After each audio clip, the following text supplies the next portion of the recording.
ये वीडियो बहुत बहुत ज़्यादा सेंसिटिव होने वाली है और इसके अंदर जो कलेक्टेड इन्फॉर्मेशंस हैं वो मैंने कुछ अपने सोर्सेज से और इंटरनेट से कलेक्ट करी हैं। बट सच में दिल रो रहा था जब ये सारी चीज़ें मैंने लिखी और जब मुझे इनके बारे में पता चला, क्योंकि ये सच में अनबिलीवेबल था। जो पहलगाम के अंदर हुआ वो सिर्फ एक आतंकी हमला नहीं बल्कि एक मैसाकर यानी कि नरसंहार था, जिसको साफ तौर पर प्री प्लान्ड तरीके से अंजाम दिया गया। बेचारे वो आम लोग, आपके और मेरे जैसे लोग जिनको घूमना फिरना पसंद है, परिवार में कोई छोटी मोटी खुशियां भी आ जाए तो एक छोटा मोटा घूमने का ट्रिप बन जाता है। और ऐसे ही वो लोग जो अपने परिवार की खुशियों को सेलिब्रेट करने के लिए, किसी की शादी हुई थी, किसी का कुछ प्रमोशन हुआ था, किसी के अच्छे एग्जाम्स में नंबर आए थे, वो सभी छोटी छोटी खुशियां ही हमारे लिए बहुत बड़ी बन जाती हैं। और उन्हीं छोटी छोटी खुशियों को सेलिब्रेट करने के लिए हम कहीं बाहर घूमने फिरने का प्लान बना लेते हैं, एक दूसरे को पार्टीज देते हैं। और ऐसे ही बहुत सारे परिवार अपनी खुशियां सेलिब्रेट करने के लिए, अपनी हॉलीडेज मनाने के लिए कश्मीर घूमने गए थे। बट उनमें से किसी ने सोचा नहीं होगा कि घर के सारे मेन और मुखिया लोग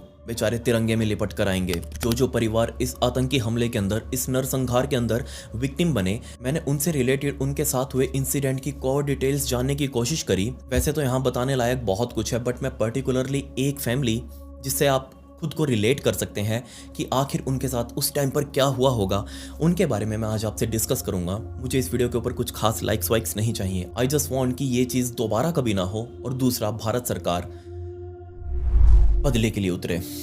लेट्स डाइव इन।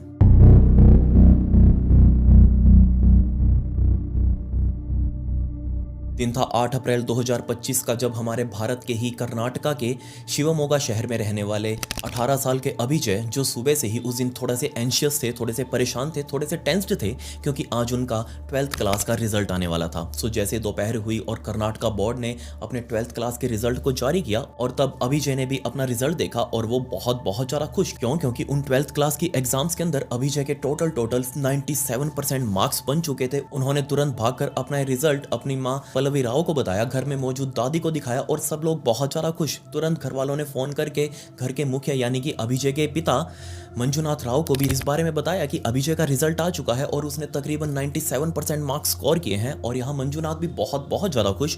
शाम के टाइम पर आते ही घर के अंदर खुशियों का माहौल, एक दूसरे के साथ सेलिब्रेट करते हुए मिठाई खा रहे थे। और तभी घर के अंदर डिस्कशन होने लगा, क्योंकि अब आने वाले कुछ दिन छुट्टियां होने वाली थी। कॉलेज के अंदर एडमिशन तकरीबन 2 महीने बाद शुरू होने वाले थे। ऑब्वियसली अभिजय को भी अब कॉलेज के अंदर एडमिशन लेना था, बट उससे पहले इस परिवार ने कहीं घूमने का प्लान बनाया, एक छोटी सी 5-6 दिनों की ट्रिप। ये पूरा परिवार बहुत ज्यादा खुश था अभिजय के रिजल्ट से, क्योंकि पूरे साल अभिजय ने बहुत तगड़ी मेहनत करी थी और उसी का ये परिणाम था। अब उसको भी थोड़ा सा रिलैक्स चाहिए था और अपने बेटे के साथ इन छुट्टियों को सेलिब्रेट करने के लिए पूरे परिवार ने मिलकर कश्मीर घूमने का प्लान बनाया। तो पूरी राव फैमिली अपनी आइटनरी बनाने में लग चुकी थी कि किस दिन उनको यहाँ से निकलना होगा, क्या क्या सामान वहाँ पर लेके जाना है, कैसा वहाँ का मौसम रहेगा, सबसे पहले उनको कहाँ जाना है, कैसे कैसे उनको आगे अपना पूरा ट्रिप प्लान करना है। तो मंजुनाथ के साथ अभिजय ने भी इंटरनेट के ऊपर सर्च करना शुरू कर दिया कि वहाँ का मौसम कैसा है, हम पहले दिन कहाँ कहाँ घूमने जा सकते हैं और कितना सफिशिएंट टाइम लगेगा पूरा कश्मीर घूमने के लिए। सो फाइनली इन लोगों ने अपनी टिकट्स वगैरह बुक करवाई और 19 अप्रैल का दिन आ चुका था जब मंजुनाथ, उनकी पत्नी पल्लवी और इन दोनों का बेटा अभिजय, ये तीनों श्रीनगर के अंदर लैंड हुए। और इन्होंने पहले से ही सोचा हुआ था कि वो श्रीनगर के अंदर कोई आम होटल लेने की बजाय वो सीधा श्रीनगर की सबसे फेमस झील, डल झील के ऊपर जो बोट हाउस बने रहते हैं, आपने देखा होगा, जो भी वहां श्रीनगर गए होंगे या फिर जो डल झील घूमे हैं, मैं बहुत बार गया हूं और मैं उन बोट हाउसेज के अंदर बहुत बार रुका हूं। तो राव फैमिली ने भी प्लान बनाया कि वो कोई आम होटल लेने की बजाय सीधा इस श्रीनगर की डल झील पर जाएंगे, वहीं पर वो बोट हाउस बुक कर रखा है इन्होंने और उसी के अंदर जाकर वो चेक इन करेंगे। तो तुरंत ये लोग टैक्सी पकड़कर डल झील पहुंचे और वहां अपने बोट हाउस के अंदर चेक इन किया। अब पूरे दिन इन्होंने ट्रैवल किया था, ये लोग बहुत ज्यादा थक चुके थे। सो इन्होंने सोचा कि आज 19 तारीख की रात को यहीं बोट हाउस के अंदर आराम से रेस्ट करते हैं, अब कल देखेंगे कहां कहां घूमने जाना है। सो 19 तारीख की रात होते होते इन तीनों ने अपना खाना मंगवाया, खाना वाना खाकर ये तीनों आराम से उसी बोट हाउस के अंदर सो चुके थे। अब सुबह हो चुकी थी 20 तारीख की। 20 तारीख के दिन इन लोगों ने सबसे पहले वो जो डल झील के अंदर सबसे फेमस शिकारा राइड होती है, अगर आपको नहीं पता शिकारा राइड, तो मैं आपको बता दूं कि वहाँ जो बोट्स चलती हैं उनको कश्मीरी भाषा के अंदर शिकारा कहा जाता है। मैं भी उन बोट्स के अंदर काफ़ी बार बैठा हूँ।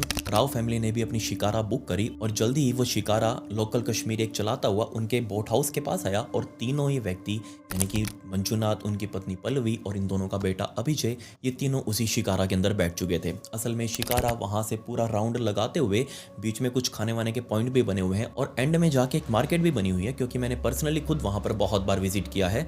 वो मार्केट असल में पानी के ऊपर तैरती है। जैसा मैंने वहाँ देखा हुआ है, अगर आप देखेंगे तो डल झील के अंदर एक मार्केट बनी हुई है और वो मार्केट पानी के ऊपर तैरती है और उसके ऊपर दुकानें वगैरह बनी हुई हैं और वो सारा दिन हिलती रहती हैं ऐसे पानी के ऊपर। सो वो शिकारा इन तीनों को लेकर वहाँ से घूमते हुए एंड में उस मार्केट तक गई। इन लोगों ने जो छोटी मोटी निशानियाँ शॉपिंग वगैरह करनी थी उस मार्केट से वो शॉपिंग वगैरह भी करी और वापस वो शिकारा वहाँ से घूमकर अब दोबारा से इनको बोट हाउस पर लेकर आने वाली थी। बट यहाँ बोट हाउस पर वापस पहुँचने से पहले मंजुनाथ राव ने अपना मोबाइल निकाला। अब आमतौर पर हम सभी अपना मोबाइल निकाल कर ऐसे किसी घूमने की जगह पर जाते हैं तो अपनी फ़ोटोज़ वगैरह क्लिक करने लगते हैं। अब बिल्कुल ऐसा ही कुछ मंजुनाथ राव भी करने वाले थे। उन्होंने भी अपना मोबाइल निकाला और अपनी फ़ोटोज़ के साथ साथ अपनी वीडियोज़ वगैरह बनाने लगे, क्योंकि उनको परिवार के अंदर भी भेजनी थी कि वो कितना अच्छा टाइम स्पेंड कर रहे हैं कश्मीर के अंदर आकर। सो उस शिकारा पर बैठे बैठे ही मंजुनाथ ने अपनी पत्नी पल्लवी जी के साथ अपना एक्सपीरियंस शेयर किया कि कैसे वो यहाँ पर आए थे और कैसे उन्होंने शिकारा राइड बुक करी है। मैं मंजुनाथ शिवमोगा कर्नाटक से, हम इंडियन ट्रैवल स्टोर्स में बुक करके कश्मीर प्रवास में आए हैं। अब हमारा कश्मीर ट्रिप का दूसरा दिन है। कल हम बोट हाउस में ठहरे थे। बोट हाउस तो बहुत अच्छा था। अब हम शिकारा राइड कर रहे हैं। शिकारा राइड कर रहे हैं कश्मीर में। शिकारा राइड करवा रहे हैं मोहम्मद रफीक जी, और हमारा सब टूर ऑर्गेनाइज किया है काजल Thakur ji, Indian travel store से। बहुत अच्छा लगा, बहुत अच्छा सर्विस, धन्यवाद, थैंक यू काजल मैम। अब इनकी शिकारा राइड वो खत्म होने के बाद दोबारा से वो बोट हाउस के अंदर आए और दोपहर का खाना वाना खाकर आराम से थोड़ी देर रेस्ट करने लगे। 20 तारीख की शाम को भी आसपास श्रीनगर की मार्केट देखने के बाद अब फाइनली इनके पास काफ़ी सारे ऑप्शन थे इस परिवार के पास कि आगे उनको किस तरीके से अपना 5 दिन का टूर प्लान करना है, कहाँ कहाँ वो घूमने जा सकते हैं। अब आमतौर पर मैं जितनी बार भी श्रीनगर गया हूँ उसके बाद मेरे पास 3 ऑप्शंस होते थे, या तो मैं सोनमर्ग की तरफ जाऊँ, या फिर मैं गुलमर्ग की तरफ जाऊँ, या फिर मैं थोड़ी नीचे आते हुए पहलगाम की तरफ आ जाऊँ। और बेशक जो भी बाहर से लोग टूरिस्ट बनकर श्रीनगर जाते हैं तो उनके पास भी यही 3-4 ऑप्शंस होते हैं, या फिर जो बहुत बड़े बड़े राइडर्स होते हैं वो आगे लेह लद्दाख की तरफ निकल जाते हैं। और ऐसे ही सेम ऑप्शंस इस राव फैमिली के पास थे। सो इन लोगों ने 20 और 21 तारीख के दिन श्रीनगर में ही रहने का सोचा, बट 22 तारीख को इन्होंने सोचा कि क्यों ना वो पहलगाम में आ जाएं और पहलगाम अपना अच्छे से एक्सप्लोर करके और बाद में वापस श्रीनगर जाएंगे और आसपास का, और अगर सोनमर्ग हुआ या फिर गुलमर्ग हुआ वहाँ का कुछ प्लान करेंगे। तो 22 तारीख की सुबह सुबह ही पूरा परिवार श्रीनगर से निकलकर पहलगाम में पहुँच चुका था और वहाँ पर अपना रूम में चेक इन करने के बाद इन लोगों ने आसपास के एरिया के ऊपर सर्च करना शुरू कर दिया कि कहाँ कहाँ वो जा सकते हैं। सो इन लोगों ने आसपास के लोकल लोगों से भी बात करी कि आखिर पहलगाम में क्या क्या चीज़ है जो मेन घूमने लायक है। आसपास के लोकल लोगों ने भी उनको समझाया कि देखिए आप 3 लोग हैं, आपको थोड़ा सा और ऊपर जाना चाहिए। यहाँ जो 7 मेन पॉइंट्स है, जब मैं भी पहलगाम गया था पहली बार घूमने के लिए तो मुझे भी वहीं के लोकल लोगों ने ही ये बताया था कि यहाँ 7 पॉइंट हैं और वो 7 पॉइंट आपको देखने चाहिए। वो ऊंचाई पर हैं, जैसे आप नीचे से शुरू करेंगे तो टोटल ऊपर तक जाते जाते 7 मेन पॉइंट्स आएंगे और वो आपको लोकल गाइड ही दिखा सकता है अच्छे तरीके से। और उस लोकल गाइड के साथ आपको कोई साधन भी करना पड़ेगा जिससे आप ऊपर इजीली चढ़ पाएं, क्योंकि उन लोगों को तो पहाड़ों पर चढ़ने की आदत है, वो इजीली चढ़ जाते हैं। बट हम जैसे आम लोग जिनको पहाड़ों पर चढ़ने की इतनी ज़्यादा आदत नहीं है, हम जैसों को वहाँ घोड़े खच्चर बुक करने पड़ते हैं। सो उनको पोनीज बोला जाता है और बिल्कुल ऐसा ही कुछ इस राव फैमिली ने भी किया। लोकल लोगों की सहायता से इन लोगों ने 3 पॉनीज यानी कि 3 घोड़े खच्चर बुक कर लिए। अब ये तीनों घोड़े खच्चर इनके साथ जो इनके गाइड थे, इनके जो मालिक थे घोड़े खच्चरों के, वो उनको ऊपर साथ लेकर जाने वाले थे। जल्दी ही राव फैमिली अपने साथ पानी की बॉटल्स, कुछ खाने पीने के स्नैक्स के आइटम अपने साथ लेकर उन अलग अलग 3 पॉनीज के ऊपर बैठे और वो पॉनीज अब ऊपर की तरफ चढ़ना स्टार्ट हो चुकी थी।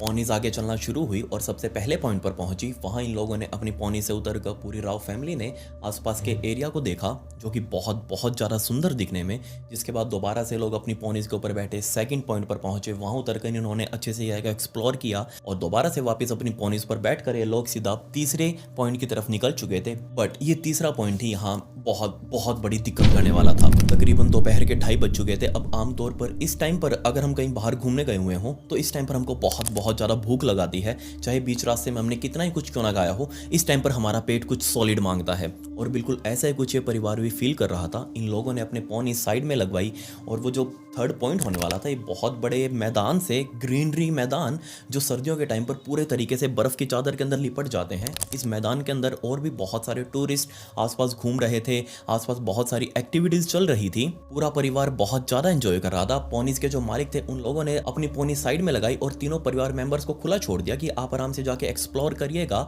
हमने आपको तीसरे पॉइंट पर ला दिया है, अब आप जाकर जो आपको खाना पीना हो आराम से खा लीजिएगा। सो मंजुनाथ जी और पल्लवी जी का बेटा अभिजय, उसने सजेस्ट किया कि क्यों क्यों ना हम चलकर कहीं पानी पूरी वगैरह खा लें, गोलगप्पे वगैरह खा लें। सो ये तीनों लोग पासी के एक पानी पूरी वाली स्टॉल पर गए, बट जिस टाइम पर ये उस स्टॉल पर पहुंचे वहां और भी लोग पहले से ही खड़े थे और तभी वहां खड़े सभी लोगों ने, इंक्लूडिंग इस पूरी फैमिली ने, एक बहुत बड़े धमाके की आवाज सुनी। वो धमाका एक नहीं था बल्कि छोटे छोटे बहुत सारे धमाके थे।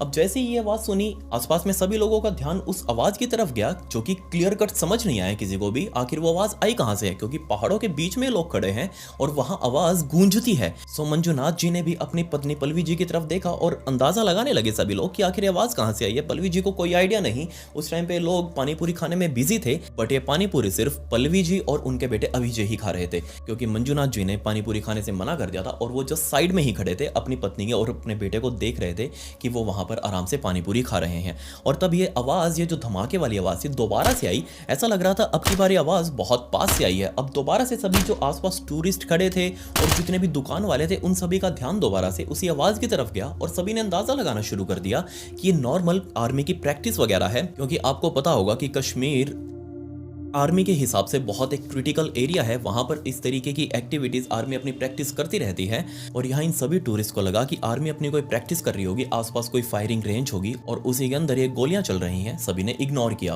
एंड अगेन जब फायरिंग की आवाज आई तो वहां खड़े सभी टूरिस्ट ने आसपास घूम कर देखा तो तकरीबन 3-4 लोग जिन्होंने आर्मी की ड्रेस डाली हुई थी वो फायरिंग कर रहे थे। तो सभी को लगा कि ये कोई मिलिट्री ट्रेनिंग ही है जो यहाँ पर परफॉर्म की जा रही है। बट इसके कुछ ही सेकंड्स बाद सभी लोग जो वहां पर खड़े थे वो एक दूसरे को कुचल आगे भागने लगे और ये चीज मंजुनाथ और उसकी पूरी फैमिली ने भी नोटिस करी। किसी को भी समझ नहीं आया कि आखिर ये लोग भाग क्यों रहे हैं, सभी बस आतंकवादी हमला हुआ है ऐसा चिल्लाते हुए भाग रहे थे। और तभी पल्लवी जी ने भी अपने बेटे का हाथ पकड़ा वहां से भागने के लिए और उन्होंने अपने पति की तरफ देखा जो कि साइड में खड़े हुए थे, मंजुनाथ जी।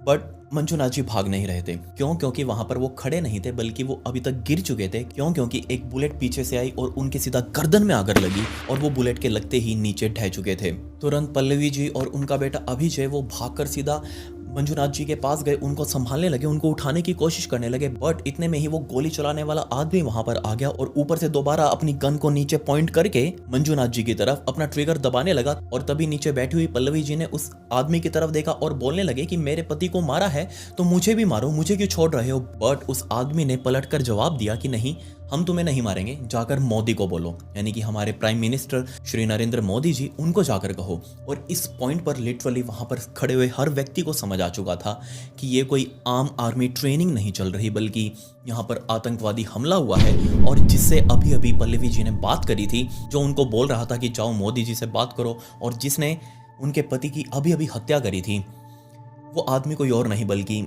एक आतंकवादी था। और ऐसे ऐसे एक नहीं बल्कि 4 आतंकवादी थे जो इस पूरे इलाके में फैले हुए थे, जिन्होंने आर्मी की वर्दी डाली हुई थी, अपने हाथ में ऑटोमेटिक असॉल्ट राइफल लेकर, बहुत सारी मैगजीन्स लेकर वो पूरे इलाके में फैल चुके थे। और अब बेचारे इन निहत्थे टूरिस्ट जो यहाँ पर घूमने आए हुए थे, जिनका कोई कसूर नहीं था, जिनको कोई आइडिया भी नहीं था कि उनके साथ ऐसा कुछ हो सकता है, उनके ऊपर वो अब अंधाधुंध फायरिंग करने वाले थे। सभी आतंकवादी चुन चुनकर अपने टारगेट्स को सिलेक्ट कर रहे थे। आसपास के एरिया में फैले हुए सभी आतंकवादी इस बात को सुनिश्चित करना चाह रहे थे कि उनकी एक एक गोली जाकर लगे तो वो सीधा किसी हिंदू की छाती में जाकर लगे, उसका कत्ल करे। तो उसने वही बताया कि सबसे पहले तो फायरिंग चालू किया और हेमंत जी ने पूछा तो हेमंत जी को पहले उन्होंने फायर किया, फिर बाद में हिंदू कौन है ऐसे पूछा यहाँ पे, फिर संजय लेले जी को सर पे गोली मारा उन्होंने, और उसके बाद मेरे जीजा जी अतुल मोने उनको पेट में गोली मारा। तो टारगेट किया उन्होंने हिंदू टूरिस्ट जो थे उनको। और इस बात को सुनिश्चित करने के लिए उन्होंने अपने सभी के सभी विक्टिम्स को पहचानना शुरू किया। अब ऐसे किसी के मुंह पर तो लिखा नहीं होता कि वो हिंदू है या फिर किसी और धर्म का है। इस बात को उन्होंने प्रूव करने के लिए जितने और अपने विक्टिम्स बनाए थे उन्होंने, उनमें से सभी से, लिटरली सभी से ये पूछना शुरू कर दिया कि तुम हिंदू हो या मुसलमान। अब कोई एकदम से आकर आपके ऊपर बंदूक रख के कोई पूछे कि आप हिंदू या मुसलमान, तो ऑब्वियसली हम सच्चाई बोलेंगे, हम झूठ नहीं बोल सकते, हम हिंदू हैं।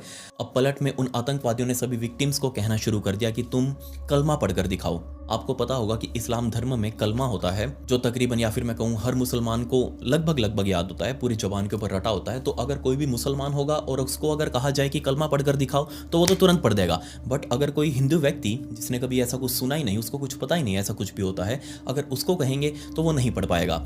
और इसी बात का फ़ायदा उन सभी आतंकवादियों ने उठाया जो कलमा नहीं पढ़ पाए, उनको सीधा नीचे बिठाकर एग्जीक्यूशन स्टाइल में उनके या तो सिर में खोपड़ी में गोली मारी गई, किसी के गर्दन में गोली मारी गई, किसी की छाती के अंदर गोली मारी गई, और इनमें से मोस्ट ऑफ द लोग ऑन द स्पॉट डेड हो चुके थे। जब चारों तरफ अफरा तफरी फैली, सभी लोगों को पता चल चुका था कि आतंकवादी हमला हुआ है, तो सभी लोग अपनी जान बचाने के लिए उस एरिया से नीचे की तरफ भागे। अब नीचे यहाँ दिक्कत ये थी कि जो तीसरा पॉइंट था जहाँ पर आकर ये सभी पोनीज रुकी हुई थी, जो सभी टूरिस्ट थे वहाँ इकट्ठा हुए थे, वहाँ से नीचे जाने का रास्ता तकरीबन 1 मील का, और उस 1 मील के बाद भी जो क्रॉस करना था, जिस गेट को उनको क्रॉस करना था, वो गेट सिर्फ 4 फुट चौड़ा। अब सोच कर देखिए, पीछे सैकड़ों की भीड़ भागी हुई आ रही है और सभी बहुत ज़्यादा परेशान है, डरे हुए हैं, रोते भी लगते आ रहे हैं, और सिर्फ 4 फीट चौड़ा एक दरवाज़ा, उसके अंदर से सारों को निकलना है। तो ऑब्वियसली वहाँ पर भगदड़ का माहौल हो चुका था। लोग एक दूसरे के ऊपर पैर रख के वहाँ से निकलने की कोशिश कर रहे थे। बट पीछे जो लोग बचे हुए थे, जिनके परिवार वालों को आतंकवादियों ने मारा था, अब आप सोच कर देखिए, मैं वहाँ पर होता, अगर मेरे साथ ऐसा कुछ होता या फिर मेरे परिवार के साथ ऐसा कुछ होता, तो मैं अपने परिवार को ऐसे वहाँ मरता हुआ छोड़कर नहीं आ सकता। पीछे मौजूद वो सभी लोग टेररिस्ट के साथ लड़ रहे हैं, और वो टेररिस्ट उनकी पहचान करने के लिए उनका खतना तक चेक कर रहे हैं। आपको पता होगा इस्लाम धर्म के अंदर खतना किया जाता है सभी पुरुषों का, और वो आतंकवादी किस लेवल के गिरे हुए थे, इस बात का अंदाजा आप यहीं से लगा लीजिए कि अपने विक्टिम्स की उन्होंने पैंट की जिप खुलवा कर चेक किया कि क्या इनका खतना हुआ या नहीं हुआ। अगर हुआ होगा तो ये मुसलमान है या फिर इस्लाम धर्म का है, अगर नहीं हुआ तो ऑब्वियसली वो हिंदू धर्म का होगा, ईसाई धर्म का होगा, या फिर किसी और धर्म का होगा। और इसी बात का फ़ायदा उन्होंने उठाया, इस्लाम धर्म को छोड़कर उन लोगों ने अपना टारगेट बनाया, और कुल 26 परिवार, मैं यहाँ 1-2 की बात नहीं कर रहा, कुल टोटल 26 परिवार उन लोगों ने उजाड़ कर रख दिए। 26 लोगों की ऑन द स्पॉट मौत हो चुकी थी, और इससे भी ज़्यादा कहीं घायल हो चुके थे, जिनको गोलियां लगी थी, क्योंकि उन आतंकवादियों ने, जब वो भीड़ नीचे की तरफ भाग रही थी, उन आतंकवादियों ने पीछे की तरफ खड़े होकर अंधाधुंध भीड़ के ऊपर फायरिंग करी। किसी के पैर में जाकर गोली लगी, किसी के पीछे कमर पर जाकर गोली लगी। अब इतना सब हो रहा था तो वहाँ पर बहुत सारे लोकल कश्मीरी लोग भी मौजूद थे, जो वहाँ पर पोनीज वगैरह चलाते हैं, जो घोड़े खच्चर चलाते हैं, या फिर जो वहाँ पर दुकान वगैरह चलाते हैं, ये सभी लोग भी मौजूद थे। और इनमें से ही कुछ एक, मैं कहूँगा कुछ एक बहुत बहादुर भी थे, जो जाकर सीधा उन टेररिस्ट से भिड़े, उन आतंकवादियों से भिड़े, और उनके आगे बोलने लगे कि ये जिनको तुम मार रहे हो इनका कोई कसूर नहीं है, ये सभी बेकसूर हैं। बट उन आतंकवादियों ने उनकी भी नहीं सुनी, जस्ट वो अपना काम आगे करते गए। कुछ लोकल घोड़े खच्चरों के मालिक, जिन्होंने अपने कस्टमर्स को बचाने के लिए, या फिर जो आसपास जितनी भी भीड़ भाग रही थी, महिलाएं थी, उनके साथ छोटे छोटे बच्चे थे, उनको बचाने के लिए कुछ एक कश्मीरी लोगों ने वहाँ इंसानियतता दिखाई। बच्चों को अपनी पीठ के ऊपर टांग कर वो सीधा नीचे की तरफ भागे, किसी तरीके से उनको बचाने की कोशिश करी। नए नवेले शादी के जोड़े जो वहाँ पर घूमने गए हुए थे, उनमें सिर्फ और सिर्फ आदमियों को टारगेट किया गया, बच्चों और महिलाओं को छोड़ा गया। और यहाँ बच्चों और महिलाओं को छोड़ने का भी एक स्पेशल पर्पस, जो कि पर्सनली मुझे लग रहा है, और ऐसा इसलिए क्योंकि आतंकवादियों को तड़पता हुआ देखना बहुत पसंद है। मतलब कि किसी के परिवार वाले रोते बिलखते हुए देखे, उनको इस चीज़ से सुकून मिलता है, और ऐसा ही वो चाह रहे थे कि वहाँ पर ऐसा कोई सीन क्रिएट हो। इसलिए उन्होंने सिर्फ और सिर्फ घर के मुखिया को टारगेट किया, सिर्फ आदमियों को टारगेट किया, ताकि उनके जो पीछे साथ में परिवार वाले आए हुए हैं, उनकी पत्नी हो या फिर उनके बच्चे हों, वो बाद में अपने सगे संबंधी की लाश को देखकर उसके पास बैठकर रोते रहें, और ये चीज़ पूरी दुनिया देखे। खैर, मंजूनाथ जी की पत्नी पल्लवी जी और उनके बेटे अभिजय, ये दोनों भी भागते हुए नीचे की तरफ आए। इनके फ़ोन के अंदर उस टाइम पर नेटवर्क भी नहीं था जिससे वो किसी को कांटेक्ट करके बात कर सकें। सो जैसे ये लोग तकरीबन 1 मील भागकर नीचे की तरफ पहुँचे, वहाँ उनको 2 लोकल कश्मीरी लोग मिले। उन्होंने अपना फ़ोन दिया, और उनके फ़ोन से ही इन लोगों ने मदद बुलाई, अपने घर वालों को बताया, घर पर फ़ोन किया, और सबको बताया कि आखिर यहाँ पर क्या कांड हो गया है। पल्लवी जी ने दिए एक इंटरव्यू में बताया कि जितने भी फायरिंग का टाइम चला, जब वो आतंकी हमला हो रहा था, इस हमले में उन लोगों ने सिर्फ और सिर्फ 10 से 15 मिनट का ही टाइम लिया, और उसके बाद वो अपना पूरा कांड करने के बाद वहाँ से सीधा जंगलों की तरफ भाग गए, क्योंकि उनको उस इलाके के बारे में अच्छे से पता था। उनको अच्छे से ये आइडिया था कि ये कांड करने के बाद उनको किस तरफ भागना है, कहाँ जाकर छुपना है, कैसे बचना है। इस आतंकी हमले में टोटल 26 लोगों ने अपनी जान दी, जो कि बिल्कुल बेकसूर थे, बिल्कुल निहत्थे थे, जिनको कोई आइडिया ही नहीं था कि ऐसा कुछ उनके साथ हो सकता है। वो तो जस्ट ट्रिप मनाने के लिए कश्मीर गए थे, वहाँ की खूबसूरती देखने के लिए गए थे, बट ये खूबसूरती तो बहुत बहुत अलग थी। करंटली इन्वेस्टिगेशन में ये पूरे तरीके से साफ है कि ये जो आतंकी हमला हुआ, ये पूरा का पूरा पाकिस्तान स्पॉन्सर्ड था। इसके सारे तार पाकिस्तान से जाकर जुड़े, और अब हमारी सरकार को कोई ना कोई कड़ा एक्शन जरूर लेना चाहिए। लेना ही चाहिए, लेना ही पड़ेगा। इस आतंकी हमले में जो 26 लोग मारे गए, उनकी लाशें उनके घर पर गई, सोच कर देखे उस टाइम पर उनके घर का माहौल क्या होगा।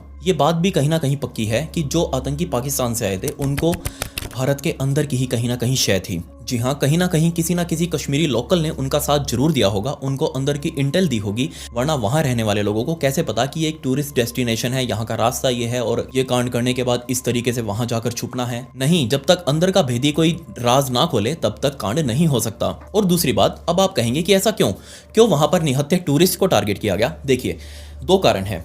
कश्मीर हिस्सों में बटा हुआ है, एक वो जो पाकिस्तान ऑक्यूपाइड कश्मीर है जिसको हम पीओके कहते हैं, और एक हमारा भारत का कश्मीर। अब भारत वाले कश्मीर की साइड आप देखेंगे तो बहुत हद तक डेवलपमेंट हो चुकी है 370 हटने के बाद। वहाँ अच्छे तरीके से काम धंधा फल फूल रहा है, लोग अच्छा पैसा कमा रहे हैं, जो उनकी पहले जिंदगी थी उसको वो भुलाकर आगे बढ़ रहे हैं, उनकी जिंदगी अच्छी चल रही है। बट ये जो दूसरी साइड वाले कश्मीर में लोग बैठे हुए हैं, आतंकवादी जो बैठे हुए हैं, इनको ये नहीं सूझेगा, इनको इस बात की तसल्ली ही नहीं है कि सब कुछ शांत कैसे है कश्मीर के अंदर। क्योंकि जो दूसरी साइड में लोग बैठे हुए हैं उनके पास कोई काम धंधा नहीं है, उनके पास कोई डेवलपमेंट नहीं है, उनके पास कोई इंफ्रास्ट्रक्चर नहीं है। वो ये चीज देख ही नहीं सकते कि इस साइड वाले कश्मीर के लोग ये इतना फल फूल कैसे रहे हैं। इसीलिए उन्होंने सिर्फ और सिर्फ टूरिज्म को टारगेट किया है, ताकि यहां पर आने वाला टूरिज्म जो कि पिछले कुछ सालों के अंदर बहुत हद तक बढ़ चुका है, कई गुना बढ़ चुका है, उस टूरिज्म को टारगेट किया ताकि यहां पर आने से पहले लोग 100 बार नहीं 1000 बार सोचें कि वहां जाना सेफ है भी या नहीं, और दोबारा से भारत के कश्मीर का डर लोकल लोगों के अंदर फैल जाए और वो वहां पर ना जाएं। वो वहां नहीं जाएंगे तो वहां टूरिज्म खत्म हो जाएगा, वहां के लोग दोबारा से खाली हो जाएंगे, उनके पास कोई काम धंधा नहीं रहेगा। खैर, जो 26 बेकसूर लोग इस आतंकवादी हमले के अंदर मारे गए, मेरी तरफ से उन दिवंगत आत्माओं को तहे दिल से श्रद्धांजलि, और हम उम्मीद करते हैं भारत सरकार से कि ऐसा कुछ कभी दोबारा नहीं होगा। आप अपनी राय नीचे कमेंट्स में जरूर लिखिए कि यहाँ और क्या क्या कुछ हो सकता है और भारत सरकार इसके अंदर क्या क्या प्रिकॉशनरी कदम उठा सकती है कि आगे ऐसा कुछ ना हो, या फिर इसका एक प्रॉपर सॉल्यूशन क्या हो सकता है। आप नीचे अपनी राय कमेंट्स में जरूर लिखिएगा। दूसरी बात, जिस दिन ये कांड हुआ था 22 अप्रैल को, उसके 2 दिनों बाद यानी कि 24 अप्रैल को मेरे पास 2 फुटेज आई, और जब वो फुटेज मैंने देखी तो वो एक्चुअल ग्राउंड जीरो की फुटेज थी। उसके अंदर जो विक्टिम थे 26, उनमें से कुछ एक को दिखाया हुआ था, और सच में वो बहुत बहुत ज़्यादा दिल दहला देने वाला था। बेचारे किसी का दिमाग फटकर पूरा बाहर आया हुआ है, कई औंधे मुंह नीचे गिरे हुए हैं, उनका पूरा मुंह पहचान में भी नहीं आ रहा, किसी की छाती खुली हुई है। ये सच में बहुत बहुत दिल तोड़ देने वाला था। मैं उन दोनों फुटेज को पब्लिक डोमेन के अंदर नहीं डाल सकता, ये बिल्कुल कम्युनिटी गाइडलाइंस के खिलाफ होगा।